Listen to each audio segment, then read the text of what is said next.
അടിസ്ഥാനത്തിലല്ല. ഈ തെരഞ്ഞെടുപ്പിന്റെ വിധിയെഴുത്ത് മറ്റു പല ഘടകങ്ങളെയും കൂടി ആശ്രയിച്ചുള്ളതാണ്. അത് ആത്മബോധമുള്ള ഒരു സമൂഹത്തിന്റെ വീണ്ടെടുപ്പുമായി ബന്ധപ്പെട്ടുകൊണ്ട് ചരിത്രത്തിൽ രേഖപ്പെടുത്തുകയാണ്. രാമനെ കുറിച്ചുള്ള വിവാദങ്ങളുണ്ട്.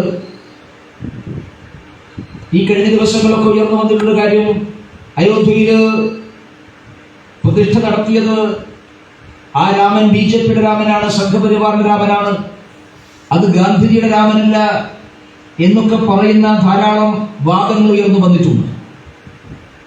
കഴിഞ്ഞ ദിവസവും പാർലമെന്റിൽ നമ്മുടെ കേരളത്തിലെ ഒരു എം പി സംസാരിക്കുന്ന സമയത്തും ഈ കാര്യം അദ്ദേഹം സൂചിപ്പിച്ചു. സത്യത്തിൽ ഈ രാജ്യത്ത് രാമരാജ്യത്തെ കുറിച്ച് ആദ്യം പറഞ്ഞത് ഗാന്ധിജിയാണ്. ഗാന്ധിജി രാമരാജ്യത്തെ കുറിച്ച് പറയുമ്പോൾ ശ്രീരാമനെ കുറിച്ചുള്ള സങ്കല്പം ഗാന്ധിജിക്കുണ്ടായിരുന്നു. അതുകൊണ്ടാണ് 1930-ൽ ഗാന്ധിജി അദ്ദേഹത്തിന്റെ നിസ്സഹകരണ സമരത്തിന്റെ ഭാഗമായി അയോധ്യ സന്ദർശിക്കുന്നു. അയോധ്യ സന്ദർശിച്ചുകൊണ്ട് ഗാന്ധിജി പറഞ്ഞ വാചകങ്ങൾ ഇന്നേറെ പ്രസക്തമായിട്ടുള്ളതാണ്. അയോധ്യയിൽ പ്രതിഷ്ഠിച്ചത് ഗാന്ധിജിയുടെ രാമനല്ല എന്ന് വാദിക്കുന്ന കോൺഗ്രസുകാർക്കുള്ള മറുപടി ഗാന്ധിജി തന്നെ കൊടുത്തിട്ടുണ്ട്. 1934-ൽ അയോധ്യയില് ആ ക്ഷേത്രത്തിന്റെ സമുച്ചയം സന്ദർശിച്ചതിന് ശേഷം, ആ പ്രദേശം സന്ദർശിച്ചതിന് ശേഷം ഗാന്ധിജി പറഞ്ഞൊരു വാചകമുണ്ട്: അയോധ്യയിൽ ശ്രീരാമചന്ദ്ര പ്രഭുവിന് ഒരു ക്ഷേത്രം ഉയരുമ്പോഴാണ് രാമരാജ്യം സാർത്ഥകമാകുക എന്ന് യാതൊരു മടിയുമില്ലാതെ പറഞ്ഞ ഗാന്ധിജിയുടെ പ്രസ്താവന നമ്മുടെ മുമ്പിലുണ്ട്. അതുകൊണ്ടാണ് ഗാന്ധിജി രാമരാജ്യത്തെ കുറിച്ച് പറഞ്ഞത്. പക്ഷെ ഗാന്ധിജി രാമരാജ്യത്തെ കുറിച്ച് മാത്രമേ പറഞ്ഞുള്ളൂ. ആ രാമരാജ്യം എങ്ങനെയാകണം എന്ന് ഗാന്ധിജി പറഞ്ഞിട്ടില്ല. അഥവാ അതിനെക്കുറിച്ച് പറയാൻ ഗാന്ധിജിക്ക് അവസരം കിട്ടിയിട്ടില്ല. അദ്ദേഹത്തിന്റെ പുസ്തകത്തിലും അദ്ദേഹത്തിന്റെ ലേഖനങ്ങളിലുമെല്ലാം ആവർത്തിച്ച് രാമരാജ്യത്തെ കുറിച്ച് പറയുക മാത്രമേ ചെയ്തിട്ടുള്ളൂ. ആ രാമരാജ്യം എങ്ങനെയാണ് എന്ന് വിശദീകരിക്കാനുള്ള സാവകാശമോ സമയമോ സ്വാതന്ത്ര്യമോ ഗാന്ധിജിക്ക് ഉണ്ടായിരുന്നില്ല. പക്ഷേ ഗാന്ധിജി പറഞ്ഞ രാമരാജ്യം അത് എങ്ങനെയാണ് എന്ന് വിശദീകരിച്ചത്. എന്താണ് രാമരാജ്യം എന്ന് ഈ രാജ്യത്തിലെ ജനങ്ങളുടെ വിശദീകരിച്ചത് നരേന്ദ്രമോദിയാണ്. രാമരാജ്യത്തെ കുറിച്ച് ഗാന്ധിജി പറഞ്ഞെങ്കിൽ ആ രാമരാജ്യത്തിന്റെ പുറവിയിലേക്ക് ഈ രാജ്യത്തിലേക്ക് നയിക്കുക എന്ന ചരിത്രപരമായിട്ടുള്ള വലിയ ഉത്തരവാദിത്തമാണ് ശ്രീ നരേന്ദ്രമോദി നിർവഹിച്ചിട്ടുള്ളത്. അതുകൊണ്ടാണ് അയോധ്യയിലെ പ്രാണപ്രതിഷ്ഠയുമായി ബന്ധപ്പെട്ടുകൊണ്ട് നടക്കുന്ന ചടങ്ങുകൾക്ക്, അതൊരു ക്ഷേത്രാചാരങ്ങൾക്ക് പുറത്ത് ഒരു നാടിന്റെ വീണ്ടെടുപ്പിന്റെ പ്രസക്തിയുണ്ട് എന്ന് എല്ലാവരും സൂചിപ്പിച്ചിട്ടുണ്ട്. അത് ഈ രാജ്യത്തുടനീളം അതിന്റെ ആത്മവിശ്വാസ പ്രകടമാണ്. കോടിക്കണക്കിന് ആളുകൾ അയോധ്യയിലേക്ക് ദർശനത്തിന് വേണ്ടി പോകുന്നു. അയോധ്യയിൽ ഒരു ക്ഷേത്രം മാത്രമല്ലല്ലോ ഉയരുന്നത്. ആ ക്ഷേത്രത്തിലേക്ക് വരുന്ന കോടിക്കണക്കിന് ഭക്തന്മാർ അവർ കൊടുക്കുന്ന പണം ഉപയോഗിച്ചുകൊണ്ട് ഒരു നാടിനെ എങ്ങനെ വികസിപ്പിക്കാം എന്ന് അയോധ്യ ഒരു വലിയ പാഠമാണ്. ഈ രാജ്യത്തിലെ വിശ്വാസത്തെയും ആ വിശ്വാസത്തിന്റെ അടിസ്ഥാനത്തിൽ രൂപപ്പെട്ടു വരുന്ന ബഹുജന സഞ്ചയത്തെയും ഒരു നാടിന്റെ പൊതുവികസനത്തിന് വേണ്ടി എങ്ങനെ പ്രയോജനപ്പെടുത്താമെന്ന് ഉത്തർപ്രദേശിലെ ഗവൺമെന്റ് കാണിച്ചു കൊടുക്കുകയാണ്. സത്യത്തിൽ ആ മാതൃകയാണ് കേരളം പഠിക്കേണ്ടത്. ആ മാതൃക പഠിക്കാൻ കേരളം തയ്യാറായിരുന്നില്ലെങ്കിൽ കേരളത്തിന് ഇന്നത്തെ ബുദ്ധിമുട്ടുകളും പ്രയാസങ്ങളും ഒന്നും ഉണ്ടാകുമായിരുന്നില്ല. ഇപ്പോ കഴിഞ്ഞ ജനുവരി 22 മുതൽ ഏതാണ്ട് 10-15 ദിവസമേ ആയിട്ടുള്ളൂ. ഇത്രയും 2 ആഴ്ചക്കാലം കൊണ്ട് അയോധ്യയിലുണ്ടായിട്ടുള്ള കോടിക്കണക്കിന് രൂപയുടെ വരുമാനവും ആ വരുമാനം എങ്ങനെയാണ് അയോധ്യയുടെ വികസനത്തിന്റെ ഭാഗമായിട്ട് മാറുന്നത്. ഉത്തർപ്രദേശ് ഗവൺമെന്റിന് കോടിക്കണക്കിന് രൂപയുടെ റവന്യൂ ആണ് ഈ കഴിഞ്ഞ 2 ആഴ്ചക്കാലം കൊണ്ടുണ്ടായിട്ടുള്ളൂ. അവിടെ എത്തുന്ന കോടിക്കണക്കിന് ഭക്തന്മാർ ക്ഷേത്രത്തിലിടുന്ന കാണിക്കയുടെ കണക്കിനെ കുറിച്ചാണ് പറയുന്നത്. അവിടെ ഉയരുന്ന പുതിയ ഹോട്ടൽ സമുച്ചയങ്ങൾ, പുതിയ വ്യാപാര സ്ഥാപനങ്ങൾ, ആളുകൾക്ക് വിശ്രമിക്കാനുള്ള വിശ്രമ കേന്ദ്രങ്ങൾ, അങ്ങനെ ഒരു നഗരത്തിന്റെ മുഖച്ഛായ മാറുകയും അവിടെ നിന്നെല്ലാം കോടിക്കണക്കിന് രൂപയുടെ റവന്യൂ ഉത്തർപ്രദേശ് ഗവൺമെന്റ് കിട്ടുകയാണ്. ഞാനിപ്പോ പറയാൻ കാരണം, ഒരു നാടിന്റെ വിശ്വാസത്തെയും ആ വിശ്വാസത്തിലേക്ക് ഒഴുകിയെത്തുന്ന ലക്ഷക്കണക്കിന് ആളുകളും നൽകുന്ന പണം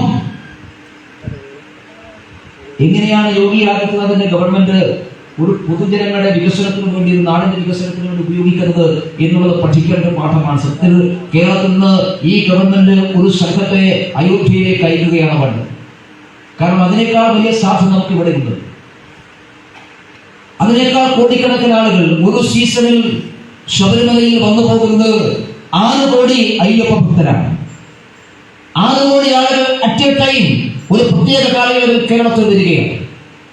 അവരെല്ലാവരും കോടിക്കണക്കിന് രൂപ ഇവിടെ നിക്ഷേപിക്കുകയാണ്. ആ കോടിക്കണക്കിന് രൂപ ഒരു ഏകദേശ കണക്കനുസരിച്ച് ഒരു ശബരിമല സീസൺ കഴിയുമ്പോൾ ഈ കേരളത്തിൽ 100 കോടി രൂപയുടെ ഇൻവെസ്റ്റ്മെന്റ് ഉണ്ടാവുകയാണ്.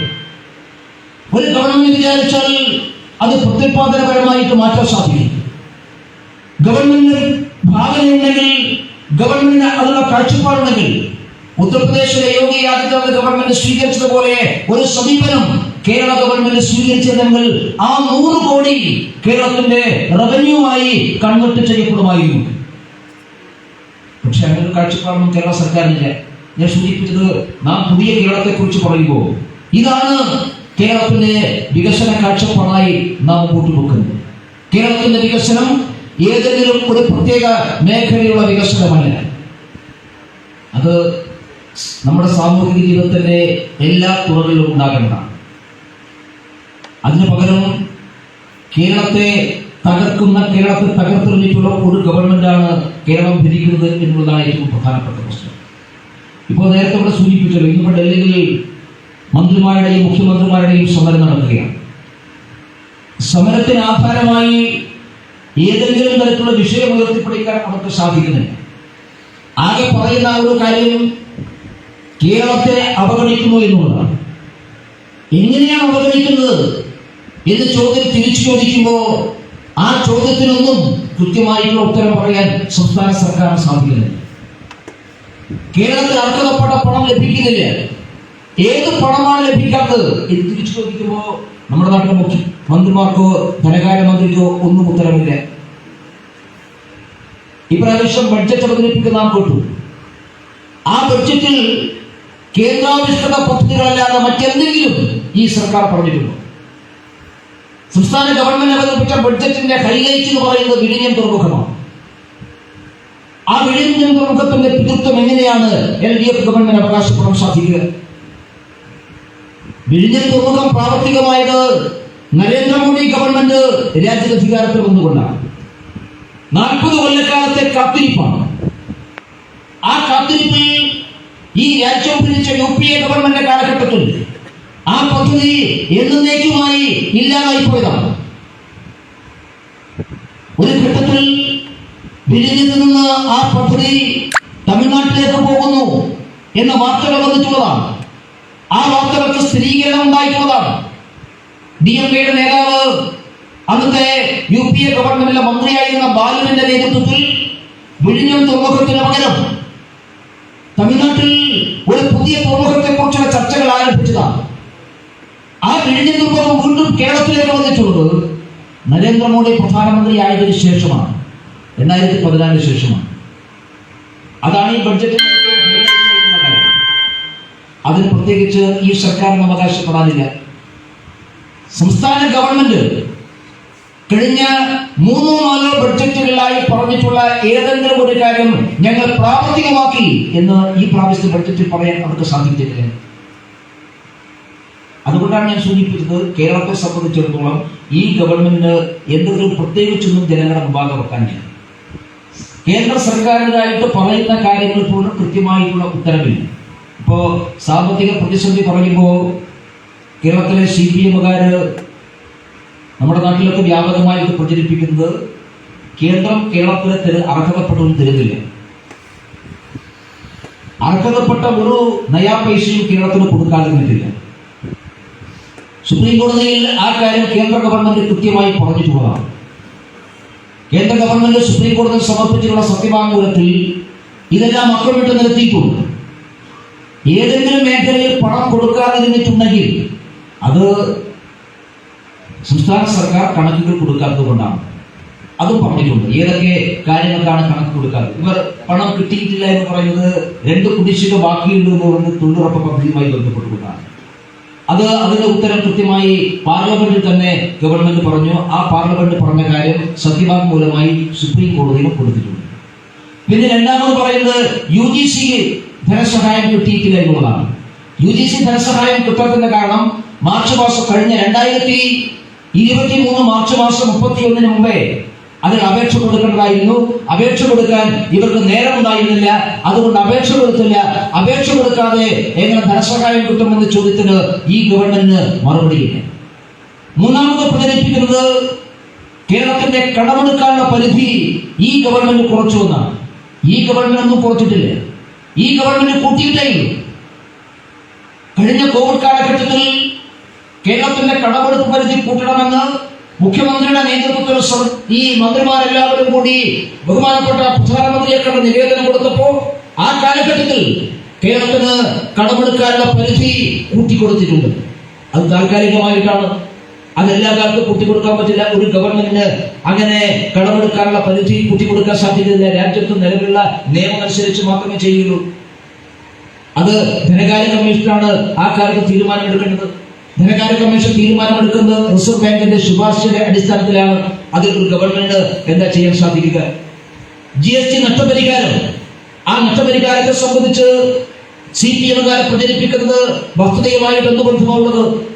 5 കൊല്ലം കൊണ്ട് നഷ്ടപരിഹാരം അവസാനിക്കുമെന്ന് എല്ലാവർക്കും അറിയുന്ന കാര്യമാണ്. എന്തുകൊണ്ടാണ് ബദൽ മാർഗങ്ങൾ തേടാൻ ഇവർ തയ്യാറാകാതിരുന്നത്? ഈ രാജ്യത്ത് ഏറ്റവും കൂടുതൽ നികുതി വരുമാനം കുറവുള്ള സംസ്ഥാനമായിട്ട് കേരളം എങ്ങനെ മാറി? ഞാൻ എല്ലാ കാര്യങ്ങളെ കുറിച്ചും വിശദീകരിക്കുന്നില്ല. ഇന്നത്തെ ദിവസത്തിന്റെ പ്രാധാന്യം കണക്കിലെടുത്തുകൊണ്ട് മാത്രം പറഞ്ഞു. കേന്ദ്ര ഗവൺമെന്റ് തിരിച്ചു ചോദിക്കുന്ന ഏതെങ്കിലും ഒരു ചോദ്യത്തിന് ഇന്നലെ ഈ സമരത്തിന്റെ പശ്ചാത്തലത്തിൽ നമ്മുടെ മുതിർന്ന പാർട്ടി നേതാക്കന്മാർ, കേന്ദ്രമന്ത്രിമാർ ഉൾപ്പെടെ ആളുകൾ കേരളത്തിലെ ധനകാര്യമന്ത്രി ബാലഗോപാലിനോട് ചോദിച്ച ചോദ്യങ്ങൾ ഡൽഹിയിലെ വാർത്താ സമ്മേളനത്തിലാണ് ചോദിച്ചത്.